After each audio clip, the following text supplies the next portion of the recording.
عثمان غازی نے جب کراچا حصار قلعے کو فتح کیا تو اس قلعے کی فتح کے بعد اس شہر میں مسلمان آباد ہونے لگے اور یہاں عثمان غازی کے شیخ ادبالی کے طالب علم کو شہر کا خطیب مقرر کیا گیا۔ عثمان غازی کی اس فتح پر کراچا حصار کے عیسائی بے حد خوش تھے، کیونکہ عثمان غازی ایک انصاف پسند حکمران تھے۔ کراچا حصار قلعے کے عیسائی شہریوں نے دوسرے تمام عیسائیوں کو بھی اس شہر میں بلا لیا جو کہ اس کے آس پاس دیہاتوں میں رہتے تھے۔ یوں عثمان غازی کی شہرت بازنطینی سرحد میں موجود قلعوں میں بھی ہونے لگی کہ ترکوں کا یہ حکمران بڑا ہی انصاف پسند اور عادل ہے، کیونکہ عثمان غازی ملک کی ترقی، انصاف اور عوام کے حقوق کے تحفظ کے لیے دن رات ایک کیے ہوئے تھے۔ عثمان غازی کی رائے تھی کہ چاہے کوئی مسلم ہو یا پھر غیر مسلم، عثمان غازی کے لیے وہ دونوں برابر تھے۔ اسی وجہ سے شہری خوش تھے اور راستے محفوظ اور لوگ آرام کی زندگی گزار رہے تھے، جبکہ تاجر بغیر کسی خوف کے ایک شہر سے دوسرے شہر میں تجارت کر رہے تھے۔ کراچا حصار قلعے کی فتح کے بعد عثمان غازی نے ترکلی اور کمین شہروں میں اپنی فوجیں روانہ کی، جنہوں نے ترکلی اور کمین شہروں میں قبضہ کر کے اسے کائی کی ملکیت میں شامل کر دیا۔ بازنطینی سلطنت کے خلاف عثمان غازی کی فتح کی پالیسی سے بورسا اور ازنک کے شہروں میں خوف و ہراس پھیلنا شروع ہو گیا۔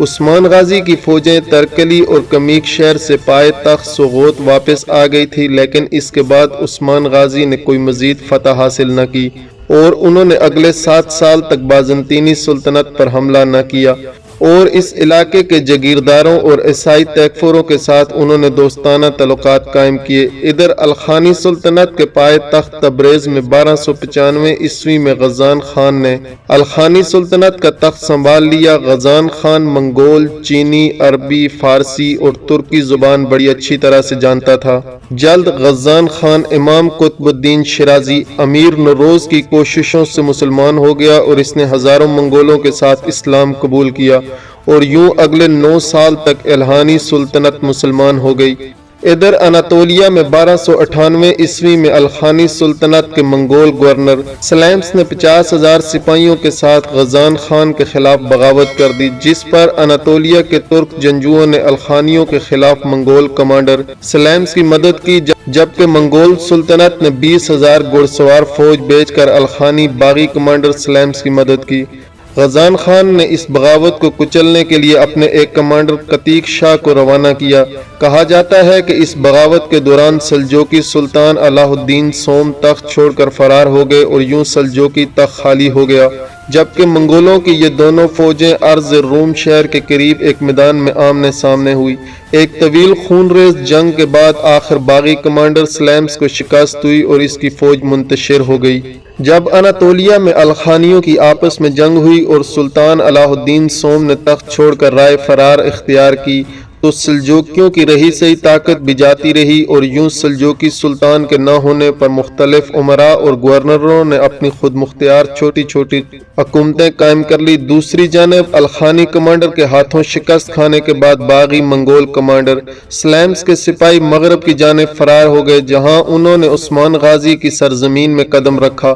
اور انہوں نے عثمان غازی کی اطاعت قبول کر لی اور عثمانی فوج میں شامل ہو گئے، جس کے بعد عثمان غازی نے اپنے سپاہیوں کی تعداد بڑھا دی۔ عثمان غازی کی فوجی طاقت کا خوف بازنطینی تیکفوروں کے دلوں میں بڑھتا گیا اور وہ اب عثمان غازی سے ڈرنے لگے۔ اسی سال یار حصار قلعے کے تیکفور نے بیلاجک قلعے کے تیکفور کے ساتھ اتحاد کے ارادے سے اپنی بیٹی ہولوفیرا کی شادی طے کر لی۔ ویسے کہنے کو تو یہ صرف ایک شادی تھی، لیکن اس شادی میں اصل منصوبہ عثمان بے کو دعوت دے کر انہیں شہید کرنا تھا۔ اناگول، یار حصار اور بیلاجک قلعے کے تیکفوروں نے آپس میں فیصلہ کیا کہ عثمان غازی، جو کہ دن بدن مضبوط ہوتا جا رہا ہے، کو ہم اس شادی میں دعوت دیں گے، اور انہوں نے اس شادی کے دوران عثمان غازی کو زہر دے کر مارنے کا منصوبہ بنایا۔ تاہم ہار منکایا کے تیکفور میکائل کوسس کی عثمان غازی کے ساتھ دوستی تھی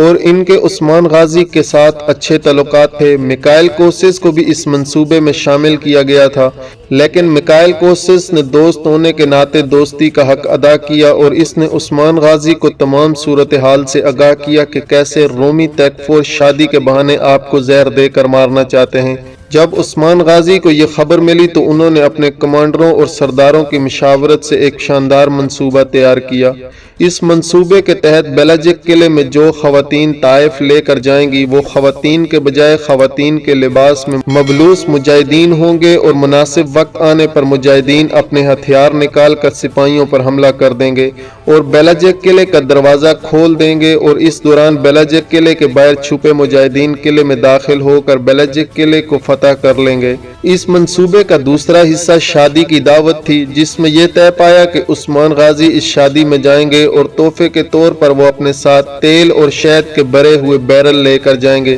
لیکن ان شہد اور تیل کے ڈرموں میں دراصل عثمان غازی کے سپاہی ہوں گے۔ اور یہ بھی طے پایا کہ جب رات کے پہر تمام سردار تیکفور اور رومی سپاہی نشے میں دھت ہوں گے تو تب انہیں مار دیا جائے گا۔ منصوبے کا تیسرا حصہ اناگول شہر تھا،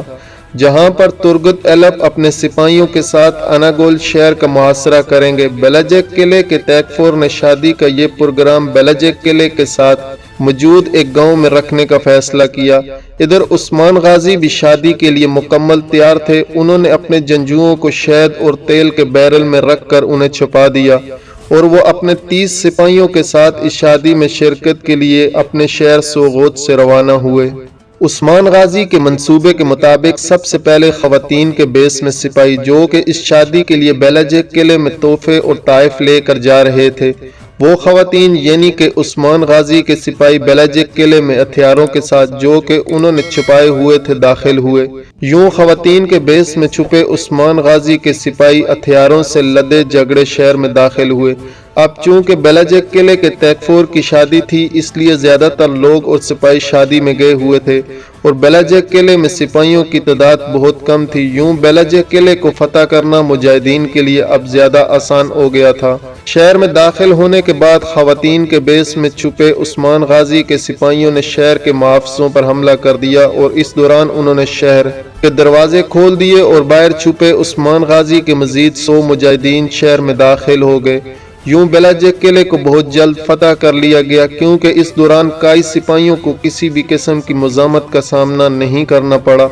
ادھر دوسری جانب رومی تیکفور بیلاجک قلعے کی فتح کی خبر سے بے خبر اپنی شادی میں عثمان غازی کو قتل کرنے کے موقع کا انتظار کر رہا تھا، تاہم وہ نہیں جانتا تھا کہ یہاں جال کے اندر ایک اور جال ہے۔ عثمان غازی نے اس کے لیے بہترین جال بچھایا ہوا ہے۔ اس شادی کے دوران جب لوگ شراب کے نشے میں مدہوش ہونے لگے تو عثمان غازی نے اپنے سپاہیوں کو شہد اور تیل کے ڈرموں میں سے نکالا، اور اپنے مجاہدین کے ساتھ انہوں نے اچانک شادی میں آئے ہوئے لوگوں پر حملہ کر دیا۔ بیلاجک قلعے کے تیکفور کو مجاہدین نے پکڑ کر اس کا سر دھڑ سے الگ کر دیا، اور یوں عثمان غازی کے منصوبے کے مطابق پہلے بیلاجک قلعے پر قبضہ ہو گیا اور اس کا تیکفور بھی مارا گیا۔ اس دوران اناگول شہر میں ترگت ایلپ نے سلجوقی سلطان کی طرف سے بھیجے گئے ہتھیاروں کے ساتھ اناگول شہر کا محاصرہ کر لیا۔ عثمان غازی نے بھی وقت ضائع کیے بغیر یار حصار شہر کا محاصرہ کر لیا۔ اناگول شہر میں جہاں پر ترگت ایلپ اپنے سپاہیوں کے ساتھ شہر کا محاصرہ کیے ہوئے تھے،